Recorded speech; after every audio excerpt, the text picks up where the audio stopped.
Hello बच्चों, तो आप पहुंच चुके हैं क्लब क्लासेस के यूट्यूब चैनल पे। तो हम आज स्टार्ट करने वाले हैं फिजिक्स 11th क्लास के फिजिक्स स्टार्ट करेंगे और कोशिश करेंगे इस लॉकडाउन में आपको ज़्यादा से ज़्यादा लेक्चर हम प्रोवाइड करा सके और आप जो घर पे बैठ के बोर हो रहे हैं ना, उसको थोड़ा सॉर्ट आउट किया जाए, चिल आउट किया जाए। और फिजिक्स बोले तो फन, फिजिक्स बोले तो फन, तो हम फन भी करेंगे फिजिक्स के साथ साथ। बहुत इंटरेस्टिंग सब्जेक्ट है, बहुत मजा आएगा। लेकिन उससे पहले ना थोड़ा कुछ तो पढ़ना पड़ेगा, जो पता नहीं किसी को अच्छा मैथ्स, थोड़ी सी मैथ्स चाहिए। ठीक है, क्यों चाहिए सवाल बनता है, थोड़ी सी मैथ्स क्यों चाहिए? मैथ्स इसलिए चाहिए क्योंकि एक मैंने यहाँ पे लाइन लिख रखा है, mathematics is the language of theoretical physics. ठीक है ना? तो अगर आपको किसी से बात करनी होती है तो आपको एक लैंग्वेज चाहिए होता है कि आप उससे बात करें। जैसे बोल रहे हो इधर आओ, तो समझ पा रहा है कि हाँ इधर आना है। ठीक है, तो इन दिस वे फिजिक्स में भी मैथ इसी तरह एक लैंग्वेज में यूज होता है। फॉर एग्जांपल, जैसे मैं एक बात बोला, आप एक स्टेडियम में गए मैच देखने और आपने एक मैच देखा और आपने क्या बोला कि अरे धोनी ने बहुत जोर से मारा, दोस्त को आकर सुना रहे, अरे विराट ने भी बहुत जोर से मारा, अरे रोहित ने तो यार बहुत जोर से मारा। ठीक है, अब अगर आपके दोस्तों को ये जानना है किसने ज्यादा जोर से मारा, हिट जो बॉल को हिट किया गया वो किस प्लेयर ने सबसे ज्यादा जोर, तो आपके ये बहुत जोर से ये चीजें डिफाइन नहीं कर पाएगी। आप भले ही आपने बता दिया या थोड़ा चलो फिजिक्स भी यूज करके बता दिए, आपने वर्ड्स को ऐसे बोला कि धोनी ने बहुत ज्यादा फोर्स से मारा यार, विराट ने बहुत ज्यादा फोर्स से मारा यार, रोहित ने बहुत ज्यादा फोर्स से मारा, बट यू कांट डिफाइन ना कि किसने ज्यादा जोर से मारा। तो इसलिए इस चीज को बताने के लिए आपको मैथमेटिक्स चाहिए। आप तभी जाके प्रॉपर बोल पाओगे कि यार धोनी ने 50 न्यूटन के फोर्स से मारा, यार विराट ने 100 न्यूटन के फोर्स से मारा, यार रोहित ने ना मत पूछो यार 200 न्यूटन के फोर्स से मारा और बॉल ना सीधे बाउंड्री पार चली गई। तो ये चीजें हैं मैथ्स। ठीक है, तो अभी हमने क्या देखा, एक छोटे से एग्जांपल से थोड़ा फील किया कि मैथ्स कैसे यूज हो पा रहा है, मैथ्स को कैसे हम यूज कर पा रहे हैं किसमें, फिजिक्स में। ठीक है, तो इसलिए बोला जा रहा है लैंग्वेज, क्योंकि विदाउट लैंग्वेज आप कोई चीज एक्सप्रेस नहीं कर पाओगे। अगर मैथमेटिक्स ना हो फिजिक्स में तो सिंपल सा फिजिक्स आपका क्या बनता पता है आपको? सिंपल एक फेनोमेना, और जो ऑब्जर्वेशन करते हो बस वही आप बता पाओगे कि ये पेन गिर रहा है, बट कितनी एक्सेलरेशन से गिर रहा है वी डोंट नो। ठीक है, ओके ना? यहाँ अगर ये पेन है, हमने इस पे ऐसे फोर्स लगाई और ये गिर गया, कितना फोर्स लगाया, कितना एक्सेलरेशन है, we have no any idea. Okay, तो इसलिए मैथ चाहिए ही चाहिए। और सिंपल सा बात ये है कि आपको हम यहाँ पे मैथ्स तो पढ़ाएंगे, बट डरने की कोई बात नहीं। जिन बच्चों को मैथ से थोड़ा डर लगता है ओ यार, सोचा था 11th में फिजिक्स या 10th में फिजिक्स कहीं अच्छा लग रहा होगा तो सोचेंगे कि 11th में फिजिक्स अच्छी करेंगे, बट मैथ्स तो यार लुल है हमारा। ठीक है, तो फिर कैसे भी यूज करेंगे?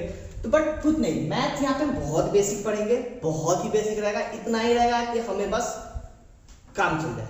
अब हमें इंग्लिश सीखनी है तो इतनी ही इंग्लिश सीखनी है कि जिससे हम थोड़ा काम चल जाए, अपना कॉन्वर्सेशन हो जाए। ये नहीं कि बैठ के मेरे को ग्रामर लिखना है, बुक पर बुक लिखना है, थ्योरी पे थ्योरी लिखना है। उतनी जैसे इंग्लिश सीखते उसी तरह उतना ही मैथ सीखेंगे, जिससे हम फिजिक्स को अच्छे से क्या कर पाएंगे, एक्सप्रेस कर पाएंगे और बता पाएंगे।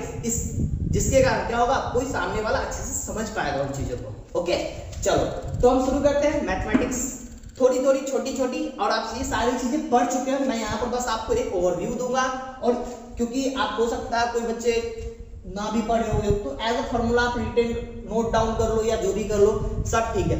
और जब मैं आगे पढ़ाऊंगा तो आप देखोगे मैं ज्यादा मैथ्स नहीं यूज करूंगा, बस मैं इन्हीं चीजों को, बस जो चीज मैं पढ़ा रहा हूँ इन्हीं चीजों का यूज कर मैं आपको सारा फिजिक्स देखो कैसे ऐसे चुटकियों में सॉल्व हो जाएगी। ठीक है, तो मैथ्स से डरना नहीं है, और फिजिक्स तो क्या है, फन है।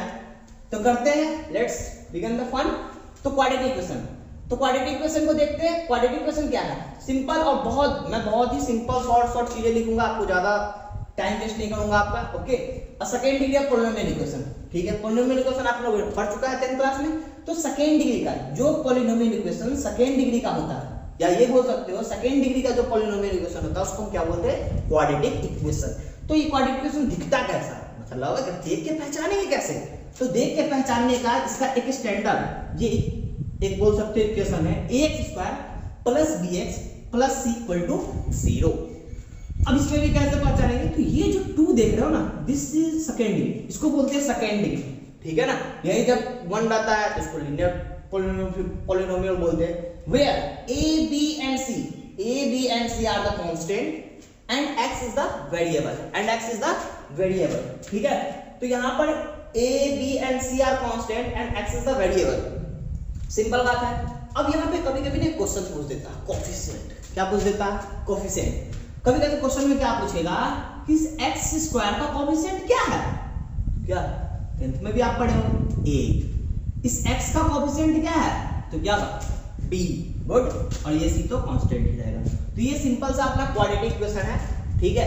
अब देखो सम टाइम क्या होता है, कुछ पॉलिनोमियल इक्वेशन ऐसे होते हैं जिनको हम क्लास 10th में जो फर्स्ट इनटू लास्ट मेथड पढ़े हो, ठीक है, उससे वो फैक्टराइज नहीं हो पाता, नहीं मिल पाता, तो उन केसेस में हम इस ऐसे आपने 10th में ही पढ़ा होगा, वैसे ही इक्वेशन को हम क्या करते थे, with the help of quadratic equation से सॉल्व करते थे, जो कि ये इक्वेशन का फार्मूला दिया, जो कि इस इक्वेशन का सॉल्यूशन है। ऐसा बात नहीं है कि आप फर्स्ट इनटू लास्ट वाले जो मेथड से जो सॉल्व हो जाते हैं क्वेश्चन, वो इस फार्मूला से नहीं सॉल्व होंगे, वो भी होंगे। ये एक तरह से जस्ट लाइक अ ब्रह्मास्त्र है कि अगर फर्स्ट इनटू लास्ट से हुआ तो हुआ, नहीं तो इससे तो होना ही होना है। दैट्स व्हाई हम ये पढ़ रहे हैं, ठीक है। तो ये सॉल्यूशन क्वाड्रेटिक इक्वेशन यहाँ पता है x। अब x यहाँ पे क्या देख रहे हैं, minus b plus minus b square minus 4ac 2 है। b क्या है, ये वाला ही b है। फिर यहाँ पे a क्या है, ये वाला ही a है, और c क्या है, ये वाला c। और ये एक्चुअल में ना, ये एक्चुअल में बच्चों क्या है, मैं दिखाता हूँ, देखो ये एक्चुअल में दो रूट्स है, जो हम बोलते हैं ना क्वाड्रेटिक इक्वेशन में कितने रूट्स होते हैं, दो, लीनियर के एक, फिर जब क्यूब रहेगा तो कितने रूट्स होंगे उसके, तीन, कितने होंगे, तीन। तो यहाँ पर हम देखते हैं इसको दो किसी किसी को दिखते भी नहीं रहते ऐसे। चलो x1 थोड़ा मैं इसको अलग से लिख देता हूँ ताकि आपको दिखे, माइनस बी, देखो प्लस माइनस है ना, तो एक बार प्लस को ले रहा है, B square minus 4ac by 2a और minus b plus root under b square minus 4ac 2a, ठीक है। तो यहाँ पर हम देख रहे हैं कि इसी को मैंने दो में लिखा, देखो ना यहाँ प्लस और माइनस, तो दो हमने इसको तोड़ दिया है, और ये रूट हो गया, एक ये रूट हो गया। और फिर इसके अलग अलग प्रॉपर्टीज भी होते हैं, कभी इक्वल होते हैं, कभी अनइक्वल होते हैं, कभी इमेजिनरी भी रूट्स आते हैं, वो देखेंगे। अभी बस हमें फार्मूला जानना था, हमने फार्मूला जान लिया, ठीक है। तो विदाउट टाइम वेस्ट करते हुए हम नेक्स्ट कांसेप्ट पे चलते हैं अपने मैथमेटिक्स से जो यूज होने वाले फिजिक्स में। वो हमारा क्या है, तो हमारा क्या है, लॉगरिथम। क्या है, लॉगरिथम। लॉग आपने 10th में आई पढ़ा हो, या जो बच्चे एडवांस जिनका मैथ होता है किसी में किसी बोर्ड में, उनमें वो पढ़ लेते हैं, ठीक है, बट शायद सीबीएसई बोर्ड में नहीं है। चलिए लॉग को भी ज्यादा डिटेल नहीं, कोई डरने की बात नहीं, बहुत सिंपल है, बहुत सिंपल, और सिंपल ही पढ़ना अपने को, ज्यादा नहीं करना, ठीक है। अब यहाँ पे क्या है, इफ एक्सपोनेंशियल तो आपने पढ़ा होगा ना, a to the power x equal to m, then x is called the logarithmic of m to base a. This is a, not a, ये एक ग्रामर में ये a है। चलो इसको मैं थोड़ा कोट में दे रहा हूँ, ये चीजें हैं, और इस m को भी, ताकि आपको पता चले कुछ स्पेशल है यहाँ पे, ये उस सेंटेंस का ही नहीं है। और इस पे x को भी दे देता हूँ, और चलो, तो x is called logarithmic function of m to base a and written as log a m। Okay, तो यहां पर आप क्या देख रहे हो, यहां पर ये देखने को मिला है 10 if a to the power x equals to m, then log m base a equal to x। ये आपका log का एक तरह से डेफिनेशन हो गया कि अगर आप ये होता है तो आप इसको ऐसे भी यहाँ पर ये जो a to the power x और equal to m, तो आप इसको डेफिनेशन के अकॉर्डिंग यहाँ बोल सकते हो log m base a 10 और a to the power x m, then इसको आप ऐसे भी राइट डाउन कर सकते हो log m base a equal to x। यहाँ पे log देखते हैं, दो टाइप के log होते हैं, नेचुरल log होते हैं, कॉमन log होते हैं। कुछ ज्यादा इसमें भी डिफरेंस नहीं है, सिंपल डिफरेंस है बेस का, मैंने ज्यादा लिखा भी नहीं, समझे, logarithmic of number two the base e, ठीक है। ये बेस, ये जो बेस है इसको बेस बोलते हैं, बेस, ठीक है, तो बेस बोलते हैं, इसको पावर बोल सकते हो आप, ठीक है। फिर कॉमन लॉग में क्या होगा, बेस 10 होगा। तो ये दिखेगा कैसे, थोड़ा अगर देख ले, अगर जगह तो यहाँ पर है, चलिए यहाँ देखते थोड़ा, तो log e मान लो x log 10x, तो ये अपना कौन हो गया, जल्दी बताओ देख के, ये अपना हो गया कॉमन, और ये अपना कौन सा हो गया, नेचुरल, ठीक है, समझ में आ गया ना। तो ये लॉग है, और हाँ, तो अब हम लॉग का फॉर्मूला देखते हैं। हम लॉग का डेफिनेशन देख लिए, सिंपल सा जो डेफिनेशन था वो। तो अब ये बेसिक्स रूल्स है जिसको हमको देखना पड़ेगा, याद करना पड़ेगा। हाँ अभी डिफिकल्ट लग रहा है बट जब यूज्ड टू हो जाओगे तो सिंपल लगेगा। हाँ और पहली बात, मैंने ना बोर्ड भर करके फॉर्मूला नहीं लिख दिया। हाँ कि ये मैं पूरा सारा बोर्ड भर दूं और लगे ओ सर को बहुत आता। किसी को आता है ऐसा नहीं है, फॉर्मूला है, कहीं भी है, मैंने भी देख के लिखा, आपको भी याद करना पड़ेगा। मैं भी जब स्टार्टिंग में अपने था तो याद ही किया था, अब तो याद हो चुका है, तो आप भी धीरे धीरे याद कर लेंगे, इसलिए इसके लिए टेंशन मत लीजिए। और ज्यादा फॉर्मूला याद करने की जरूरत नहीं है, ठीक है ना। इतना ही खाना है जितना काम चल सके, इतना ही पढ़ना है जिससे हमारा काम चल सके, ठीक है ना। हमें बड़ा बड़ा ग्रंथ नहीं लिखना है, ठीक है। अब सारा कुछ पढ़ा दूं और दिमाग कचरा हो जाए तो फिर क्या करेंगे। हाँ ऐसे ही बच्चे डर के भाग जाते हैं और फिर कहते हैं फिजिक्स तो आपने बोला था फन, बट ये तो फन तो नहीं हो रहा है, हमारे मजे लिए जा रहे हैं, ठीक है। तो मजे नहीं लेंगे, हम इसके मजे लेंगे, ठीक है।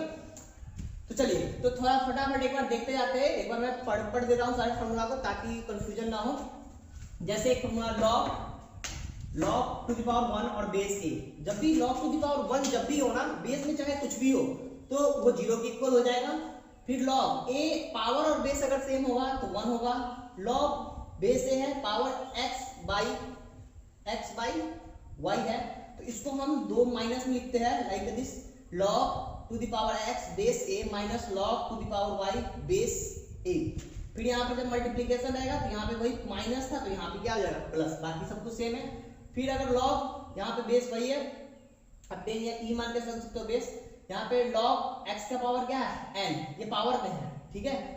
या आप चलो a छूट गया तो a हम लिख ही डालते हैं a, ठीक है। यहाँ पर भी दिया आपको, ठीक है। चलिए तो यहाँ पर हम देख रहे हैं log a पावर है x to the power n, तो n आगे आ जाता है और log x बेस a हो जाता है, ओके।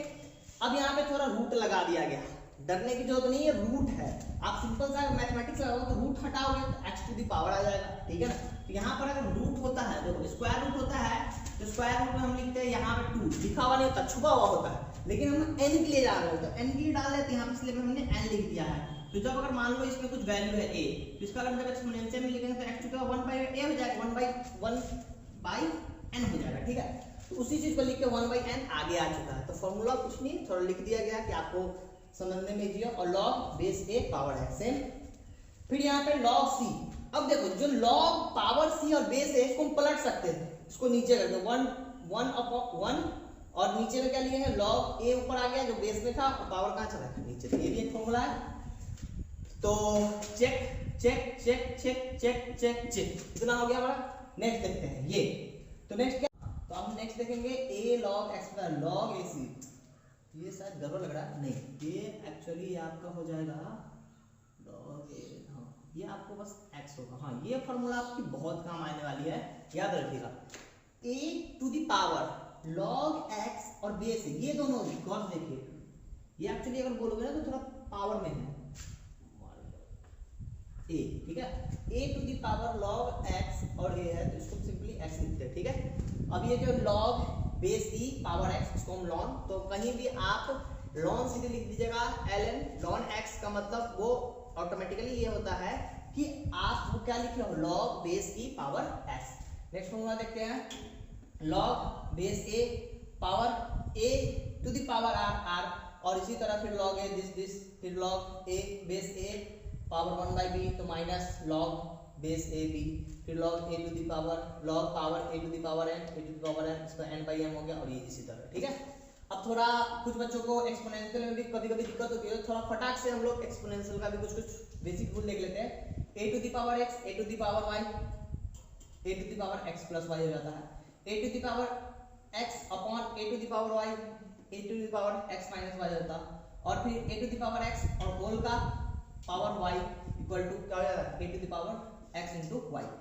अब यहाँ पर जब multiplication a to the power x और b to the power x multiply में होगा तो इसको हम लिख देंगे a b कॉमन लेकर और पावर x, और सेम डिवीजन का भी हम अलग कर सकते हैं।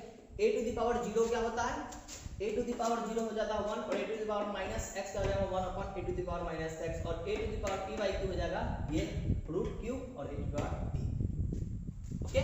तो चलिए अब फिर देखेंगे।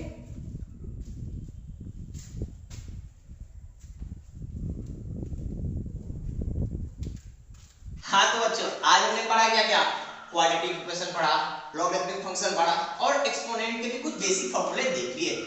और इसी तरह हम धीरे धीरे बेसिक मैथमेटिक्स और फिजिक्स के सारे टॉपिक्स खत्म करते जाएंगे छोटे छोटे वीडियोस के साथ। हम लंबे वीडियोस नहीं बनाएंगे, हम टॉपिक वाइज वीडियो बनाएंगे, छोटे छोटे बनाएंगे। टॉपिक आपके जो भी वीडियो डालूंगा उसके डिस्क्रिप्शन में सब लिखा रहेगा, ताकि आपको जो जो टॉपिक में प्रॉब्लम है बस आप वही पढ़ पाए। ये नहीं कि 1 घंटे की वीडियो देखे और भाग जाए, ठीक है?